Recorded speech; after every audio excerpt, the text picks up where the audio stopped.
देख रहे हैं मुरादाबाद प्रहरी न्यूज, हर खबर पर नजर। सड़क सुरक्षा खतरे में।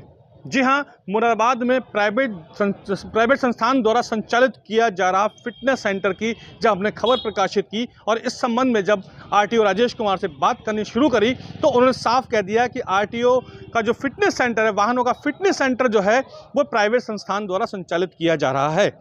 जब हमने उसके बारे में, अनियमितताओं के बारे में बताया तो वो हैरान रह गए कि इस तरह का फिटनेस सेंटर तो वाकई ये अनियमितताएं बड़ी गंभीर हैं, इसको तत्काल चेक कराया जाएगा। उन्होंने इस संस्थान को चेक कराने की बात तो कही है और साथ में अन्य सवालों पर हमारे आरटीओ साहब ये बोले कि जिस तरीके से किसान रात में अपनी ईंट की ट्रॉली लेकर जाते हैं वह भी असंवैधानिक है, वो किसान हो ही नहीं सकते। इस संबंध में उन्होंने बताया कि किसानों को अपनी जो ज़रूरत की चीज़ें हैं वो दिन में प्रयोग करने की होती हैं, रात में प्रयोग करने की नहीं होती। अगले सवाल में आरटीओ साहब ने हमारे जवाब दिया कि मुरादाबाद के अंदर जो भी बस अड्डे, प्राइवेट बस अड्डे जैसे रामनगर बस अड्डा, काशीपुर बस अड्डा और टांडा बस अड्डा जो परिधि में आता है, परिवहन विभाग की परिधि में आता है, 1 किलोमीटर की लगभग परिधि में आता है अंदर, उसे भी तत्काल चेक कराया जाएगा। उसके संचालन से, वहाँ की बसों के संचालन से शहर में लगने वाला जाम भी आम जनता के लिए समस्या बन गया है। लगातार इतना जाम शहर के अंदर रहता है और इतनी बसें शहर के अंदर आती हैं कि आम आदमी का निकलना मुश्किल है। उधर बिलारी में भी 40 परमिट की जब बात वहाँ पे आई कि बिलारी में बसों के 40 परमिट निर्गत थे और आज मात्र 13 चल रहे हैं, तो इस पर भी जांच के आदेश दिए हैं कि किस आधार पर यदि कोई बिना परमिट की बस संचालित पाई जाती है तो उस पर तत्काल कार्रवाई सुनिश्चित की जाए। आरटीओ राजेश कुमार ने यह अपील भी की है कि मौसम ठंडक का आ रहा है, कोहरे का मौसम आ गया है, तो इसमें अपने वाहनों की स्पीड पर नियंत्रण रखें और वाहन धीमी गति से चलाएं ताकि आपकी ज़िंदगी महफूज रह सके। मैं हूं अपने सहयोगी मनोज कुमार के साथ योगेश कुमार, मुरादाबाद प्रहरी के लिए।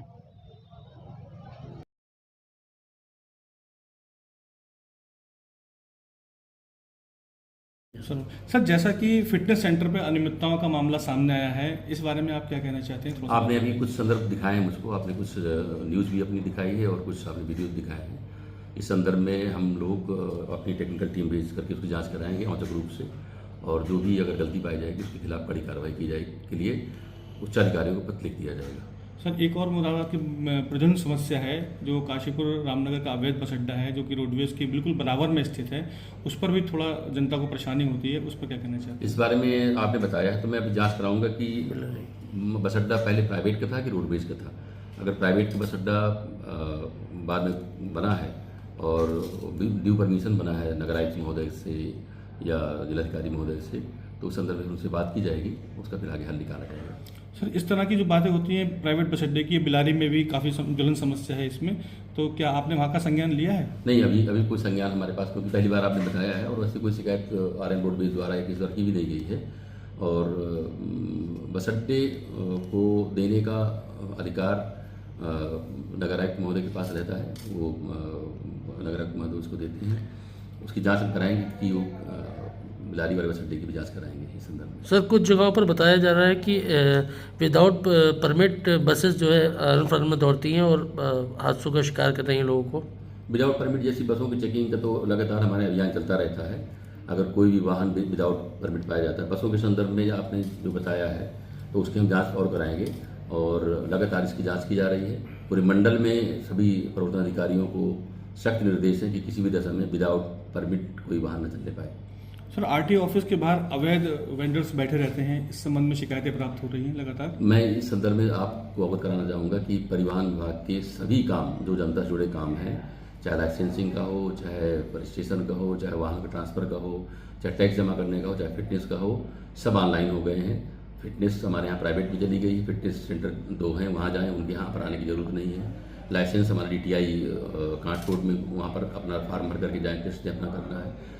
और इसके अलावा वाहन का ट्रांसफ़र और अन्य चीज़ें भी जो हैं वो सब ऑनलाइन उसका आवेदन कर करके, और सब उसमें किसी भी तरह का मैनुअल इंटरफेरेंस ख़त्म कर दिया गया है और किसी भी आदमी को किसी तरह के एजेंट्स या दलालों के बहकावे में नहीं आना।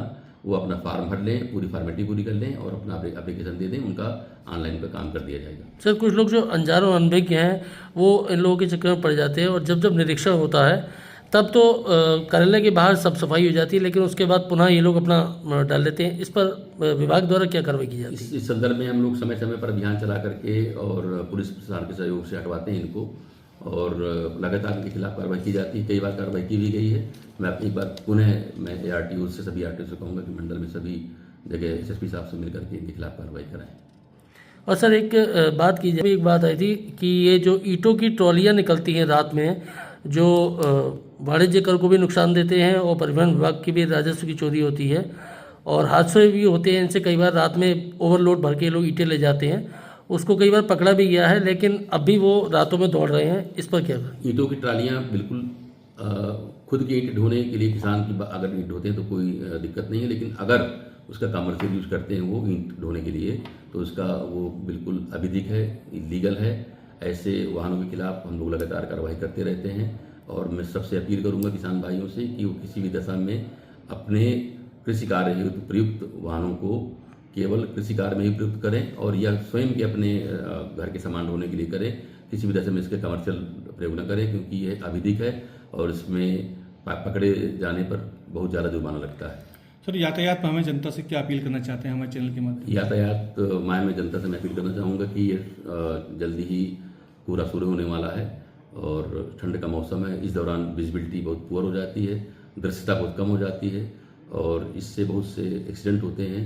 तो अतः सभी लोग अपनी गति को नियंत्रित रखें। रात में डिपर का और बीम लाइट का तरीके से प्रयोग करें, और इसके अलावा सीट बेल्ट और हेलमेट का जरूर प्रयोग करें, ताकि किसी भी दशा में दुर्घटना होने पर हताहत की संख्या न बढ़ने पाए।